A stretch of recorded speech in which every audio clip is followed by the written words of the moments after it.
Guys, it's Mandy. Sorry it's been for freaking ever since I have made or uploaded a video. I made a couple, it's not been as long since I made a video, but I haven't uploaded a video in a really long time. So, I'm sorry. I'm gonna try, I'm not gonna say I promise, I'm gonna try to start uploading more regularly. But with my health and everything, as my fellow spoonies know, it's a little bit difficult to get dressed and put makeup on and do my hair and clean my room enough so that there's a spot for me to film, which is why I'm in front of my door, because I have like perfect view of my entire room from here. It's a mess. Like, it's not one of those like, I'm a clean person, so a couple things out of place is a mess. I mean, like, it looks like a tornado or a burglar went through here.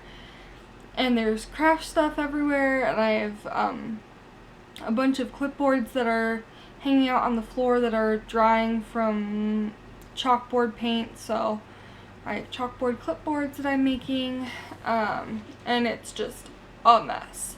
So, I have my little zebra ottoman and my door and some of my paintings, and I figured this is as good of a place as any then that I can just make a video.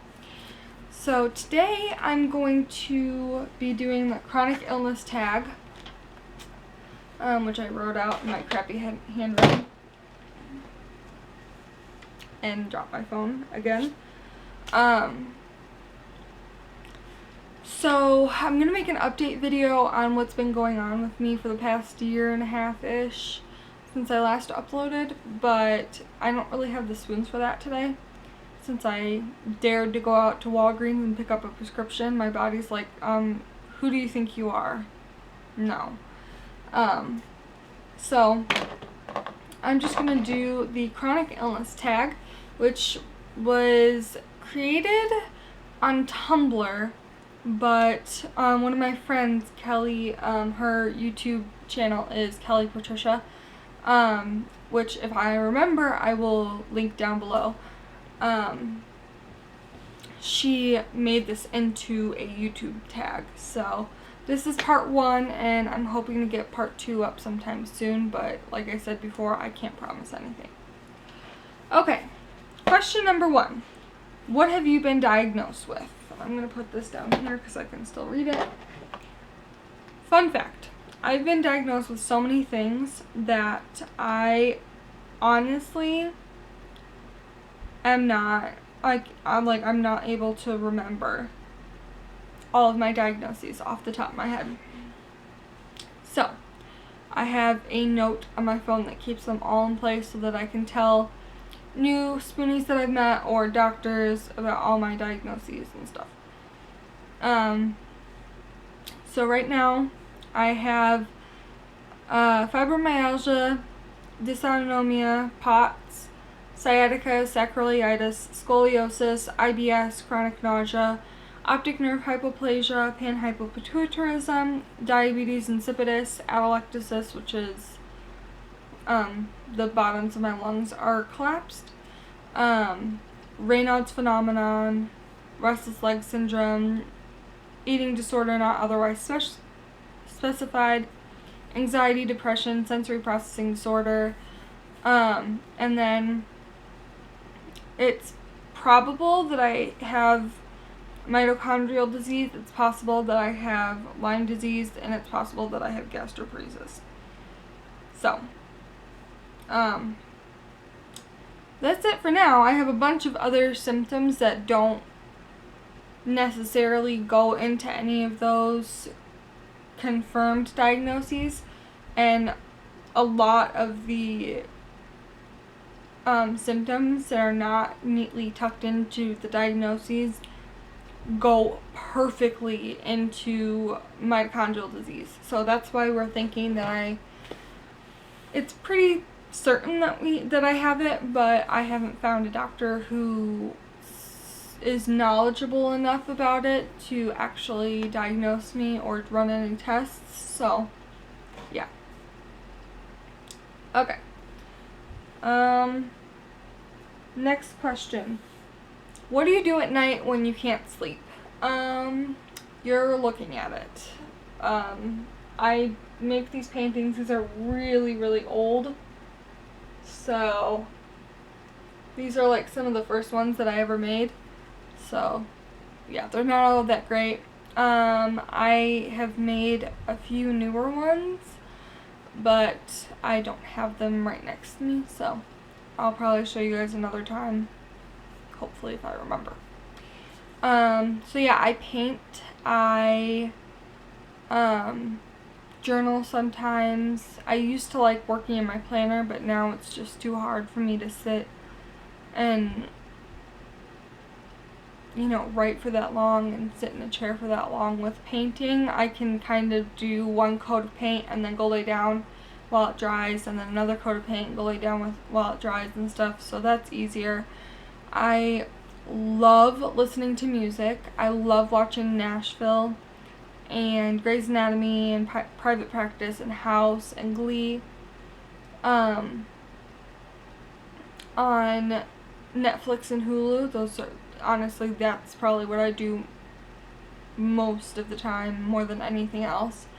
I like to knit, which is great because I can knit and watch TV at the same time. I like to watch movies. I like to go on Tumblr and blog about Taylor Swift because I'm a huge, huge, huge Swiftie. And she follows me on Tumblr now, which is one of the things that I'm going to update you about when I make the update video. But yeah, that was insane. It was back in July, and I thought I was going to literally have to go to the hospital because I thought I was going to have a heart attack. I was like freaking out so much. So,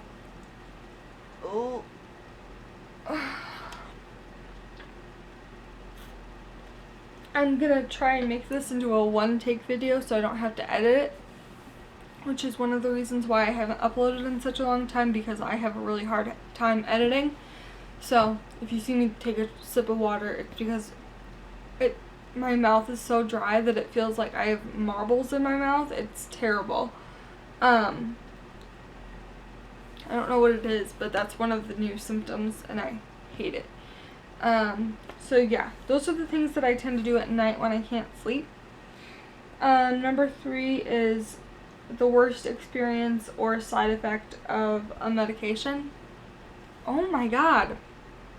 I'm so sorry. I'm like talking really weird. It's hard for me to talk. Yeah. So the worst medication experience I've ever had was definitely when I was on, they've tried me on every single medication that has been known to work for POTS or that is supposed to work for something else, but has a symptom that, like, it raises blood pressure or it lowers the heart rate, so that the symptom of it for a normal person would not be good, but it kind of works differently with my symptoms. So I tried one of those medications, and it ended up raising my heart rate so much, and it raised my blood pressure really bad too. So I went from having like 85 over 60 to like 140, 160 over 95 or something like that. And then my heart rate was almost in the 200s. The highest that I've tracked it when I was on that medication was 204, which is not good at all. If any of you have POTS, which is postural orthostatic tachycardia syndrome, that's not good. Your heart rate is not supposed to be that high, not even when you're working out, not at all. So to the ER I went, and I got fluids and all of that. That was almost exactly 2 years ago. 2 years ago this week at some point. So yeah, that was not a fun reaction at all. Number 4. I cannot read my own handwriting. How has your condition impacted your mental health? Well, if I can get my stuff together. I have, and as you heard from all the diagnoses that I read off, I have eating disorder not otherwise specified or atypical anorexia, depending on who you ask, what version of the DSM you read, whatever. I have that. I have generalized and social anxiety. I have depression, and I'm recovered from self-harm. So it impacted me a pretty good deal.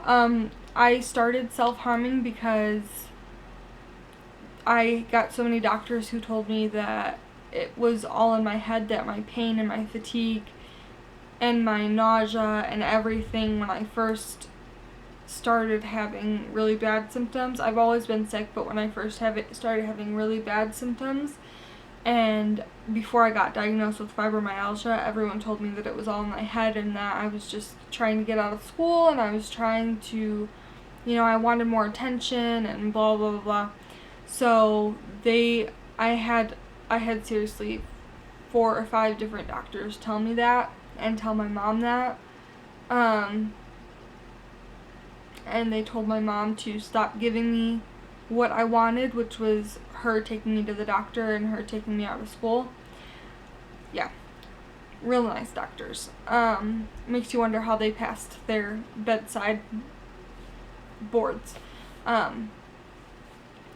So I ended up starting self-harming because I ended up starting to believe them that I was doing something to myself to make myself sick. And I was so angry with myself for not being able to stop, which I couldn't because it really wasn't. I didn't do anything wrong. I wasn't doing anything to make myself sick.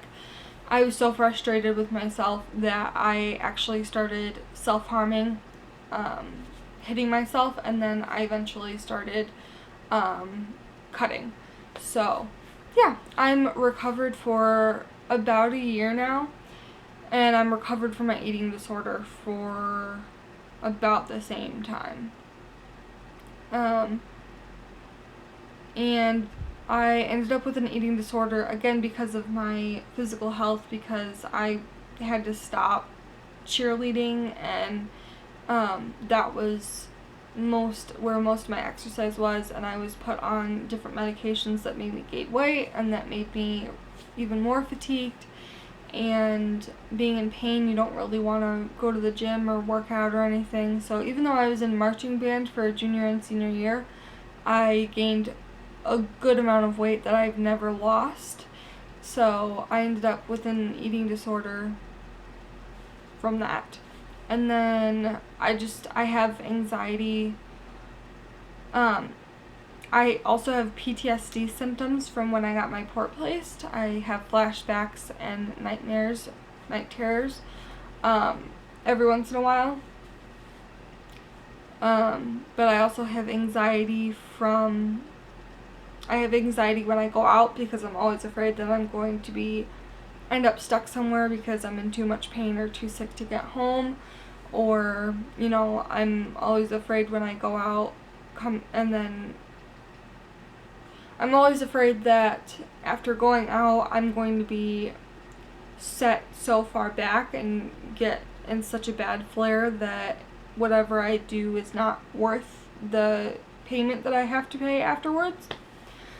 So yeah, and then obviously I have depression, which I feel like a lot of spoonies have. Not that has anything to do with your symptoms, which always drives me insane when doctors make that claim that, oh, you have depression, so nothing's really wrong with you, it's just your depression doing all of this. Like, I'm sorry, but depression can't make my blood pressure fall in the toilet. Depression can't make me scream in pain that I'm having from head to toe.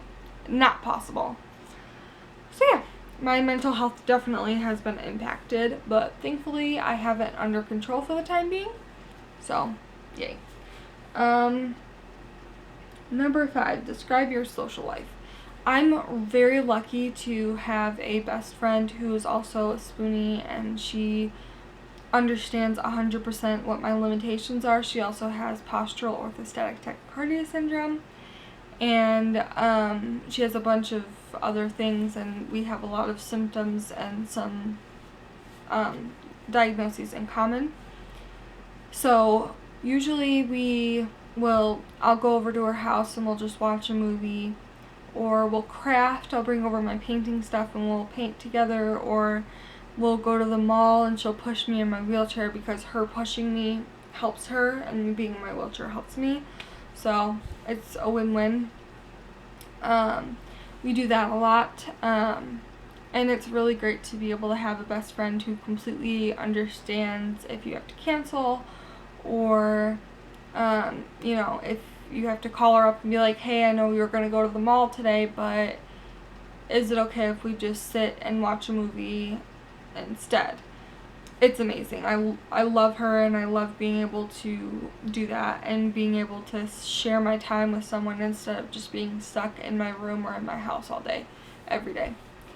So that's my social life for the most part. I also like to go out with my sister. We go to concerts a lot,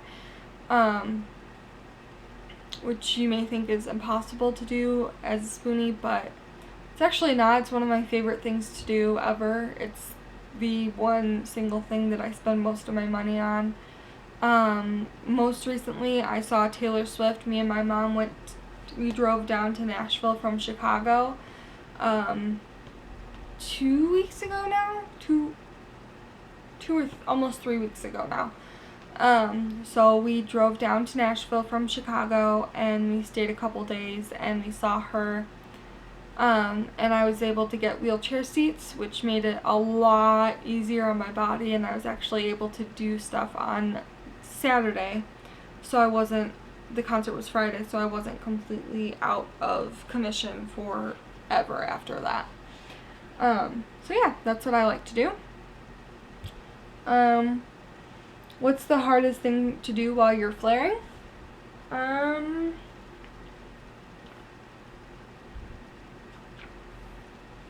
I'd say the hardest thing for me to do when I'm flaring is honestly to just get out of bed, brush my hair, brush my teeth, change my PJs, because I'm not getting into this when I'm flaring really bad. Let my dogs out, play with that. The hardest thing to do when I'm flaring is everything. Recently, I've kind of gone through this issue where I thought I was flaring for a really long time. It's been about 2 months, and I thought I was flaring, and it's turned out that is just my new baseline. So that sucks. It always sucks when your baseline changes and you're used to being at one level of pain and fatigue and nausea a day, and your body just takes it up a notch. So that sucks, which means that now my flares are even worse than they were before. But it's hard because I'm very introverted, but at the same time, I like being around my family and I like being around my friends. So it's really hard having to be stuck in my room or stuck in my house and not being able to go and do things and have people come over, and it's hard. Do you have worries for the future? Yes and no. Of course, I'm going to have worries. I mean, I'm 24, and I'm worried what it's going to be like when I move out. I'm worried if I'm going to be able to move out. I'm worried if I'm ever going to be able to get a job or volunteer or go back to school. I'm worried if I'm going to be able to get married and have a family. I'm those are things that I worry about. I worry if I'm even going to be around long enough to get married and have a family. But at the same time, I know that God has everything exactly where He wants it to be, and He has already thought through my life from the first second I was alive to my last second on earth. He's got everything planned out. So in that sense, I'm not worried at all. I just let go and let God. I give it all to Him, and whatever He wants to use me for on this earth, I'm totally good with. So in that sense, I'm not worried at all. But obviously, I'm human being. I'm not perfect, so I do worry a lot, but not. I don't know. Never mind. Hard to describe. Favorite comfort food is number 8. Well, my favorite, like, normal, like, comfort food in the sense of, you know, it makes you feel good inside, and it's warm, and it's homemade and stuff. My favorite comfort food is my grandma's chicken soup. It's delicious. It's like the best thing ever. I also love Panera's cream of chicken and wild rice soup, and my mom's chicken a la queen, which is basically like a pot pie, but only like, it's like a deconstructed pot pie. It's puff pastry, and it's like a pot pie filling. So good. And then favorite comfort food in the sense of, like, it makes me more comfortable. I keep a basket next to my bed of snacks, which sounds really strange, but as someone who has nausea and has a really hard time eating normal size meals and meals at all, like all day today, the only thing I've eaten today has been ice cream, because I was not able to, I knew that if I ate anything this morning, I wasn't going to be able to leave the house. I knew that my stomach was not going to be happy, and I was not going to be able to leave the house. So I decided that I was just going to drink a bunch of Gatorade and get the things that I needed to get done, and I would eat when I knew I was going to be able to be home. So next to my bed, I have a combination of really salty snacks and really sour snacks. So my favorite sour snacks, which help combat against nausea, which is one of my most common symptoms. It's something that I deal with pretty much 24/7 along with pain. My favorite things for nausea are Sour Punch straws. I love the apple flavor, and I'm pretty sure something in my camera just beeped, and I really hope that it didn't stop recording, but I'm not going to get up and check because I want this video to not have to edit it. So, as I continue, actually, I'm going to check. Oh good, it's still going. And I'm at 23 minutes and 47 seconds. So I'm going to really hurry this up. I really love Sour Punch straws and apple flavor, Jolly Rancher lemon flavored candies, Sour Patch Kids, sour gummy worms, anything sour really. And then for salty snacks, I really love soy sauce roasted pumpkin seeds, either in shell or out of shell. I make them myself. It's a Graze box snack, but I kind of made up my own recipe, and I do it with pumpkin seeds all year round. I also love Goldfish that I put extra salt on, and I think that's it for that. So those are my comfort foods. Number 9, name a valuable lesson you've learned from being sick. Never take anything for granted, which I think is pretty self-explanatory. If you're able to get up and sit up and put your feet on the floor and walk out of your room and go to work be happy for that. If you're able to open your eyes, and even if you're not able to do anything else but open your eyes and sit up in bed, be thankful for that. Because you never know what's going to be around the next bend. You never know what's going to happen a minute from now, an hour from now, a day from now, a week from now. You don't know. And I think it's just important that you are thankful every day for your blessings, even if they don't seem like they're blessings at the time. I think that's important to do every day. So yeah, that's the lesson that I've learned. Name 3 things that you miss that were taken from you with your illness. Short version, cheerleading, school, and friends. I used to be a cheerleader. Freshman, I was a cheerleader 7th grade, 8th grade, and freshman year. And when I was trying out my sophomore year is when I got hurt, and that's when the spiral started. So yeah, I definitely miss being a cheerleader. It was something that I was actually really good at, and it was one of the very few things that I was able to do, even when I was little, because I'm blind in one eye, so all my doctors were always afraid of being able to do contact sports and stuff like that, so cheerleading and dance were the only things that I was able to do, and I did them well, except for tumbling. Tumbling was hard. So yeah, I miss cheerleading. I definitely miss being able to go to school. I'm currently not able to go to college at all. Even online classes, I tried that last year. I was in one online class, and when I was in the hospital this time last year, I ended up having multiple seizures due to my sodium being low. I will explain this all to you in the update video. And I was in the ICU for a couple days, and even though my friend contacted my